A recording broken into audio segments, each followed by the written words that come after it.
that's true. Naked Palpatine. Oh, you pick that one. Fresh out of the clone tank, nude Palpatine is my Well, that's the first thing I think of when you say Dark Empire Palpatine.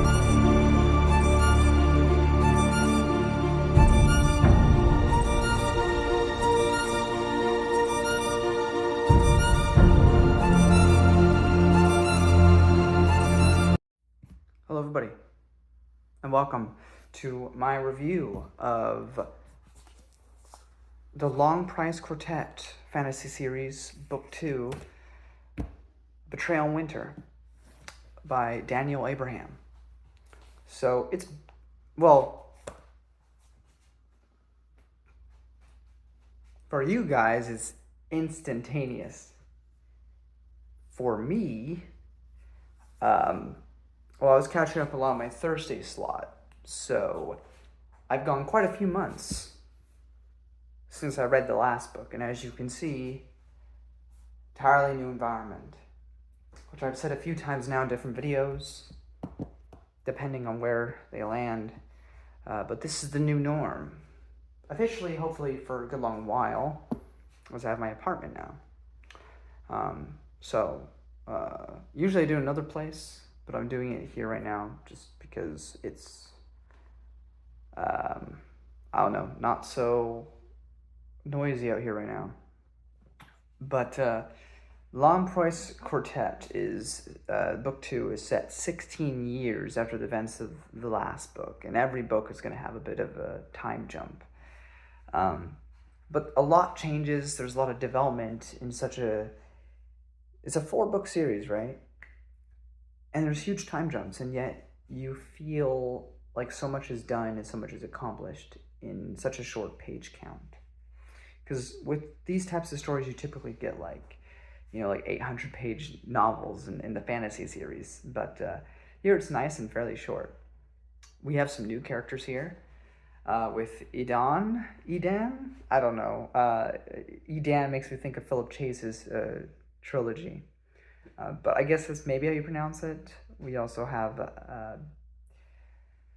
Audra and Amit Foss and Cayenne and Semai. Not exactly sure how you pronounce those. But those are like the new characters that are big characters. Beyond that, we have some returning characters in the form of Mati, like from the previous book, and of course Ota, who are some of our returning buddies. So I thought it was good. I'm not like head over heels in love with this series, but each book has made me care enough to finish through to the end in a short time frame. And remember, these are short works. Most fantasy works, you're typically looking at like 500 pages at the least. So to make me care sufficiently about these characters in such a short time frame is pretty phenomenal. The world building's pretty solid. It's pretty quick in terms of explaining things and keeping you up to date. The character development with new and old characters is phenomenal. For, again, such a short runtime, and yet so much evolves and changes, and there's just so many intimate little moments here. Everybody here feels human. There's no good guy, there's no villain, or I should say there is antagonists, or the clearly wrong side of it, but they're human, and you never like hate them. At least I never did. This also does great things with society and patriarchal systems, and some people may be justified in certain feelings and actions, but does that justify other actions? And ambition and the tragedy that befalls ambition. Ambition can be a great motivator and a great fuel for fire to get you further to where you want to be, but then when it's too far. And I'm being very vague, but by and large, again, I think I like it a little bit more than the first book overall.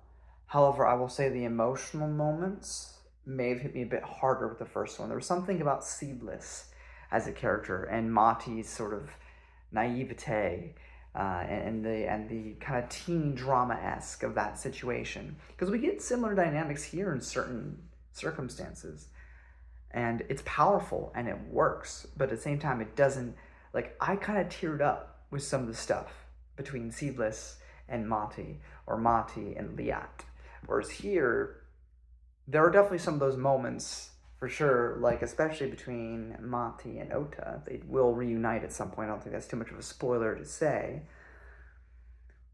but I don't think anything hits as hard as the first book, at least so far. Maybe the next two books will ramp those up, but by and large it is a worthy sequel. If you liked the first one, you're going to like this. I don't think it's going to make you, if you already loved the first book, you're going to love this one. If you didn't love the first book, if you liked it, you're also going to like this one. So by and large, I think it's a worthy sequel. I'm still waiting to be head over heels in love with the series. Maybe that will never happen. Maybe it will. We have 2 more books to go, so I guess we'll find out. But I had a good time with it, and I don't regret my time with it. It's just also amongst this time, I'm also interspersing between sci-fi and fantasy and comics and classical literature and contemporary literature. So it's just like a whole bunch of things in there. And but it's nice to be back in fantasy. For me, it feels like it's been a bit since I have been. So it's a nice breather. I'm going to get into some spoilers. I don't really have any specific quotes like I usually put into these reviews. But I want to talk about some things. So if you don't want any spoilers, there's the door. So like I said, 16 years later, we have we get introduced to the rest of the Machai. I don't know how you're supposed to pronounce it. The family that Ota belongs to. Because remember, he got sent to the poets. In the first book, we saw him as a child get sent over. So he's sent away from his royal family, which was Bitra and Idan, or Edan, and what was the other one's name? I thought I wrote it down somewhere. Danit. These are all the siblings to Ota.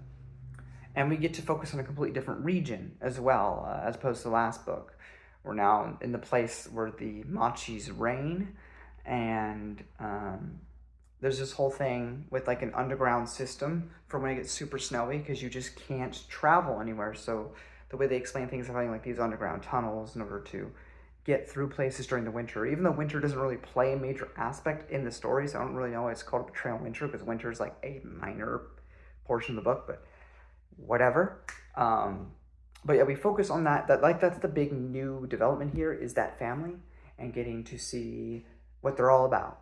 And the whole sort of culture of when it's time for succession, you kill your siblings and the winning sibling gets to survive. It's like Hunger Games, but for siblings. And it's completely okay and valid. It's not okay for Ota to do it, as we find out, because he's not technically a part of the family anymore, since he got sent off to the poets and then denied the poets. But that's sort of the ideal. And then also, of course, is a big thing in this book with women and their power structure and the lack of agency in the world, because nobody suspects Idan. I'm just going to say Idan, it sounds good, because she's a woman. And she's not allowed to ever be in charge of the place, regardless. Unless both brothers kill each other somehow, and she marries someone else, then that person will be married, she will be queen. But she can't kill her brothers and then take the throne. So there's no incentive from that aspect for her to do so. So no one really suspects her, even though from the very beginning we know that it is her and Adra, her lover, who are orchestrating everything in a sort of Macbeth sort of plot here, where we have the wife and husband, but they're not wife and husband yet, conspiring against everyone to retain power. Though is it as powerful as Macbeth, which did it hundreds of years prior? No. But I'm not going to hold that against this book, because nothing holds a candle to Shakespeare, because Shakespeare is transcendent. I've said this when I review Shakespeare, which this might be coming out before I reviewed any of Shakespeare's works, and it may sound pretentious, and it may sound like Harold Bloom a little bit, but I like Harold Bloom, despite some of his opinions that I don't agree with, which is mostly just pretentiousness. He's not like a controversial, like, he touched kids or something. Like, I know that happens a lot today in BookTube with finding out people are monsters, apparently. But he just was a very pretentious man and had very strong opinions, like calling Harry Potter like not real literature and stuff. Which what even is real literature is a kind of whole separate thing there. We're not going to get into that right now. But the train is coming, so I'll be right back in a moment. Anyway, as I was saying, transcendence. I think there are a few literary works that are as transcendent as Shakespeare, which transcends time and is always going to be relevant and contemporary and just speak to you if you allow it to. It certainly did in high school. It has now. Anyway, all that to say that that definitely feels like that. Not as powerful as that, but that's the vibe it's going for, and it does work in most cases. It's just obviously nothing will... See, like, sometimes I review stuff like the Gothic literature, and I go, well, there's been stuff since Castle of Otranto that's been done better than this, but without this, we wouldn't have it. But with Shakespeare, it's like, it's catch-22, because I don't think there's stuff that has beaten Shakespeare. There's been stuff that has redefined or recontextualized for a modern age in terms of Shakespeare's works, but there's been nothing that has truly surpassed it. I'm gonna get off my Shakespeare rant. Just want to say I love Shakespeare, I love Shakespeare. But yeah, it's a very Macbeth sort of thing with Idan and Adra. But then we still have sort of angst of the last book with Adra and Kaiman. I don't know how to pronounce his name. Whatever. Also, Ota's 33 now, so that's kind of... He's a little bit older than me. Mati is 30 now. There's 3-year gap, or I guess 4-year gap between Ota and Mati. Which makes Mati only 5 years older than me now. Mati has a 12-year-old son, 12 or 13, and is the child he had with Liet.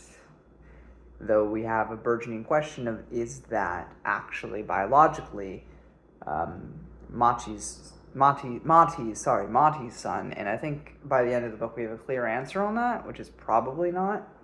But does that even matter? That's another aspect to it. But the big sort of thing that gets the whole murdering each other started is the fact that Idan's father, the Kaimachi, is dying. So the power struggle goes. We meet Kian, who's currently a love interest to Ota, or has been for some time, though she knows him at the beginning of the story as Itani, as he called himself back in the first book. We're in this river city, Undon. We have Emmett Foss, who's an overseer for couriers, and if you remember in the last book, Ota was a courier, so he works for Emmett. And then we have Semai Tyan, who's this librarian who becomes an integral character in this book, especially with his Andet in this book. We have another Andet separate from Seedless. Seedless, of course, was sort of made from Heshikovo, however you pronounce it, whatever, Heshai. And, because of Heshai's, mental problems and, his depression and self-loathing, it made Seedless be the way he was. And with the Andet in this book, which is, what is its name? It is Stone Made Soft. You think, so he's just like a buddy. But this is an Andet that has had several different owners. But ultimately, the Andet's motivation is the same. But it's different in how it's presented and how he goes about it. Because every Andet, it seems like, wants to be free. They don't want to be beholden to their masters. But if it's a proper Andet, at the same time, it is obedient. It doesn't really trick you. The way Stone Made Soft works is he's a lot more he'll do what you tell him to. You don't really complain. There's more subtle ways in which he tries to kind of maneuver his situation. but he also kind of cares. But he's also lived for so long that he's kind of beyond human thought. It's an interesting betrayal. But Seedless was very like Joker-esque, like very but also cared deeply about certain things. And I think Stone Made Soft is a lot more closed off on how he actually feels about a lot of things. But I really like his character, and he's a very intimidating character, a very confusing character, because you never know how genuine he is and how much is all a ploy. Then later on in the book, we have Adon and Adra kill one of her brothers, which does a whole spiraling thing. Relationship woes and the ambiguity of what Ota told Amit. Oh, I really like this, because basically Ota admits to Cayenne who he really is, and she's like, man, I could die being related to you, especially with everything going on right now. Like, if I'm with you, I can't be with you. So they break up. But then Ota has a drink with Amit, and he's been his boss. They've been very cordial. They've done business together, but they're not like good friends right now. He doesn't know whether or not he's trustworthy or not. And they drink a little bit, and Ota lets some things slip. But the way the chapter is, and the way Amit responds, it could go either way. Did Ota reveal a little bit more than he should? And if so, would that go back to bite him with Amit? Now, it's safe to say, no, Amit's kind of like a good dude, because I'm fairly certain that he did release some information he didn't mean to, and Amit kept it to himself, which makes him rather great in my book. Idon is a big part of this book is, again, this is where we kind of have a mirror to the first book. Idon starts cheating on Audra with Simai, the librarian. And it's a sort of similar, purposeful parallel to the first book with Mati and Ota and Liet. The difference is in its conclusion, and jumping ahead a little bit, because of course by the end of the book, Simai chooses his duty over her. And so he does not fall into the same trap that Monty did. We also learn that the child's name, which, when Ota and Monty have their reunion, Ota swears that he's infertile. And so therefore, because kind of what broke Liet and Monty up is the fact that he didn't know if that kid was his. And he's fairly certain by the end that it wasn't. Then Ota tells him, well, I'm infertile, so it is yours. But then by the end of the book, he admits that's not true. And we know that immediately because his girlfriend in this book gets pregnant with his child. So he was never infertile, which means he lied, and he admits that he lied to Monty, if you still didn't get it. Which means that Nayat must be Ota's child. But it doesn't matter, because Monty did grow up essentially raising him. Shouldn't that be enough? Doesn't matter biologically who he is. I mean, if Monty raised him, at least tried to from the beginning, but I guess he was young when they parted ways, but still, that's his kid. But also, that leaves some implications for the next book, because of course, by the end of the book, Ota says, it doesn't matter what's true. This can't be my kid. It has to be yours. Because if anybody finds out that your kid is my kid, then daggers will be thrown at them, because if anybody tries to succeed me in my throne, they got to get rid of, my offspring, which would include your son. So, for all intents and purposes, this is your son, regardless of what's true. But yeah, it's Nayat, who I imagine will be a bigger character in the next book.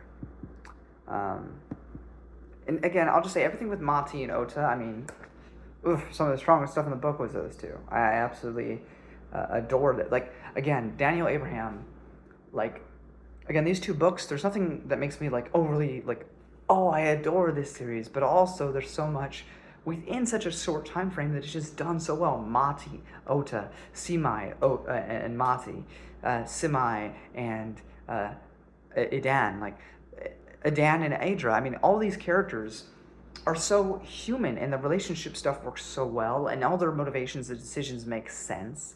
Like, I don't hate Adra. I don't hate Adan. I don't even hate the brothers like Danet or them. Like, they were a bit more one note because they didn't have as much screen presence per se. But there's always nuance. Like, everybody just like is people, and I understand them. I don't hate anybody for anything they did. So I don't agree with everything that everyone did. I don't agree with everything that everyone did, but I don't hate anyone. Danet gets killed.